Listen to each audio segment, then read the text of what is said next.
Hello and welcome to Demian Allan's astrology channel. If you like the current video you're about to watch, then press the like button. And more importantly, if you want to become a subscriber, press the subscribe button. This is going to be a video on the astrology of and the cycles of the planets of June 2022. But before we get into that, just a quick announcement. I've produced, in conjunction with Watkins Wisdom Academy, a online course, a pre-recorded online course, so you can do it at your own time, your own pace, on psychic astrology.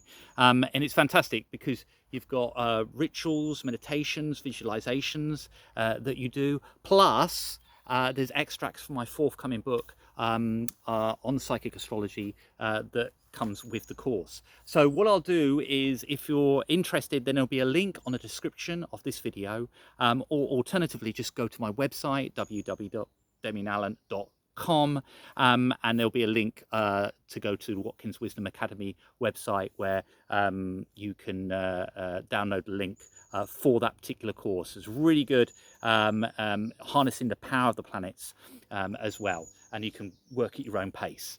Right, okay. Let's go into June 2022. I can't believe we're here already, but we are. And I'm recording this on the 30th of May, just before a new moon in Gemini, and Mercury is retrograde, so good luck to me. And let's go into that Mercury retrograde thing, because I think that's really caused a lot of problems for a lot of people.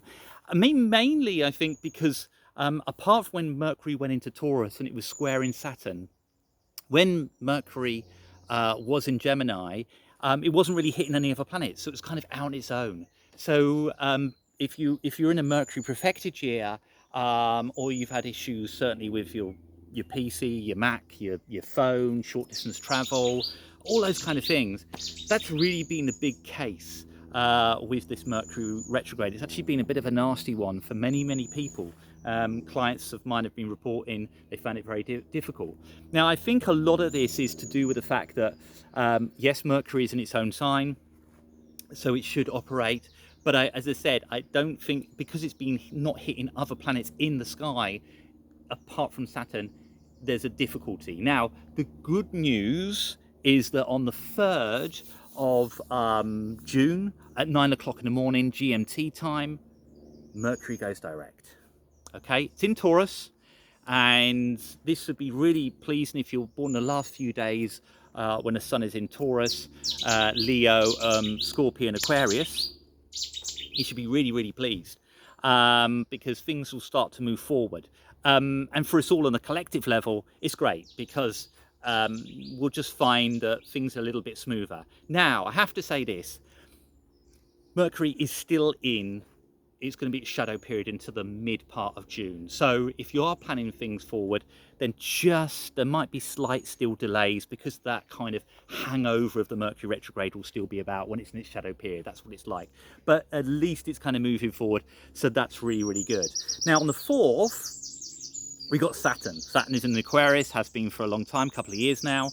That goes retrograde, and that will remain going backwards in the sky until the 23rd of October. So it's a long time. So if you're in a Saturn perfected year, you're going to find this a little bit challenging.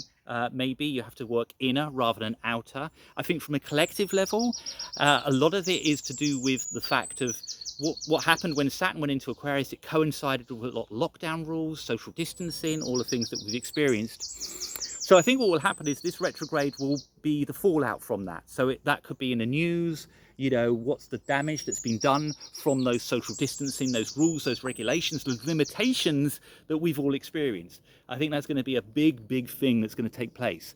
Now, how do we kind of cope with that, and what do we put in society for the future that we don't have that kind of reaction again? Because I think it's going to take some time for a lot of us to actually get over that. And I think that's really going to be significant. If we don't do the work, and we come October and we haven't done the work, governments, you know, the collective, then it will really bite back. So it's an opportunity for us to look at the decisions that we've made, particularly the people in power, and how that's affected people in education, in communities, financially, jobs, relationships, the whole thing. So that's a really kind of significant retrograde. On the 13th, Mercury re-enters into Gemini. Fantastic. Suddenly Mercury can do stuff, you know. So if you like to work at planetary magic, Mercury can actually start, so you can start to work with Mercury significantly. You can draw upon that energy. Certainly if you do my psychic astrology course, then you will know about this whole working with the planets and stuff like that. But it's a really good opportunity. Things start to move quickly, you know, particularly the retail sector, buying, selling, commerce. It's been very, very quiet in the retail sector for a lot of people the last few weeks. I think when that Mercury re-enters into Gemini on the 13th, I think you'll start to see things picking up for a lot of us at that time, because that's what Mercury does. It's the buyer and seller of the zodiac, and that's been hit quite significantly. And then on the 14th, we've got a full moon in Sagittarius, 23 degrees in Sagittarius. GMT time, that's about 12:50 in the lunchtime. And I think that's significant because it's about letting go of a vision and creating a new vision.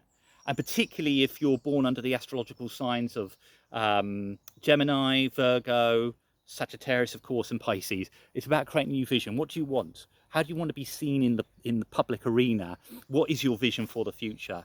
If you don't have one, this is a perfect time to put one out there within the full moon, you know? It's really good as well for crystals that you have that are not from your native country.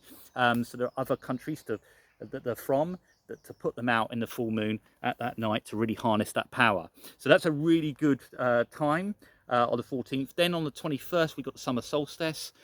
We enter into the season in northern hemisphere of the summer, and the sun goes into Cancer. That's about 10:15 in the morning. So we go into this cardinal energy. It's really working significantly, really dynamic. And it's going to be making 90-degree angles with Mars and Jupiter. So we've got from the 21st, it's very, very dynamic indeed. A lot going on, lots of movement, lots of things happening, very busy, people getting out a lot more, and things starting to really kind of happen. Almost, I don't want to say rebellion, but certainly a kind of feeling of, well, you know, we've had all this trouble the last couple of years, let's just get out there and have a bit of fun. That's the kind of energy that we've got. And then on the 29th, we've got a new moon at Cancer, which magnifies that energy of wanting to get out there, have a bit of fun. But because it's squaring Mars and Jupiter, and they're in Aries, it's very, very dynamic, very dynamic. And it's kind of like, it's like a pressure point.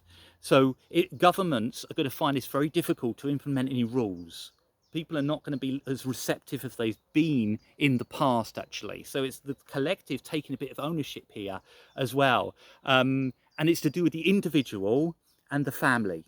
Those two points of view are going to be in the media an awful lot here, particularly the family. If you think about, particularly in the UK, the living crisis and everything that's happening here, it's a dynamic that's kind of going to be on a seesaw effect, particularly the end of June. Okay, let's look at some of the planets that are going on in June as well. Now, Venus is in Taurus. Venus is in Taurus up until the 23rd of June. Fantastic. Venus is in its rulership in Taurus. It can function. Beautiful combination, particularly if you're in a Venus perfected year, particularly if you want to do some Venus rituals. This is a lovely time to do it on a Friday. Great. Also, Mars is in Aries, in its rulership again. You know, so Mars can function. If you're doing rituals to do with Mars or planetary energy or work to do with Mars, this is a really, really good time on the Tuesdays. But so those two are really working nicely. And then from the 13th, of course, as I was saying earlier, you've got Mercury in Gemini that also can function. So you've got planets that are actually in the signs of the rulership, the happy. They got the keys to the zodiac sign, and they can function, which is fantastic. So that's really, really good. Jupiter is in Aries, and you know, we haven't had the full effects of that, mainly because Mars recently has been making a conjunction, so it's made it a bit unpredictable. But that will start to kind of move, and things will happen. Pluto is still retrograde, and on the 28th, Neptune does go backwards in Pisces. Uranus in Taurus is moving forward continuing, and that will link up with Venus around about the middle of June as well. So that can be quite a dynamic and interesting and unconventional combination there. But there's a lot of planets starting to be able to do stuff, whereas before they haven't. And I think that's the difference between June than what we've had in May, where it's been sluggish, slow, very quiet, not much going on out there, or just repeated cycles. Now we've got a different energy coming in, and it's going to be how we respond, how we utilize that energy, how we get things moving. And this is a real kind of chance to be able to do that. So, you know, there is an optimism I have, because I think that we're going to be like, right, let's just enjoy ourselves, because we haven't been able to for the last couple of years. And we're out the Mercury retrograde. But remember, that Mercury retrograde, I think you'll feel it on the 13th, that's sort of stopped. I think that's when things will pick up quite a bit. So it's an interesting month, and I think that for all of us to gain the best from this month is to be open to change. When the sun is in Gemini, always do that. Be open to changes and the changes that will come about. Anyway, that's enough from me. I will see you for next month, but thank you very much for watching.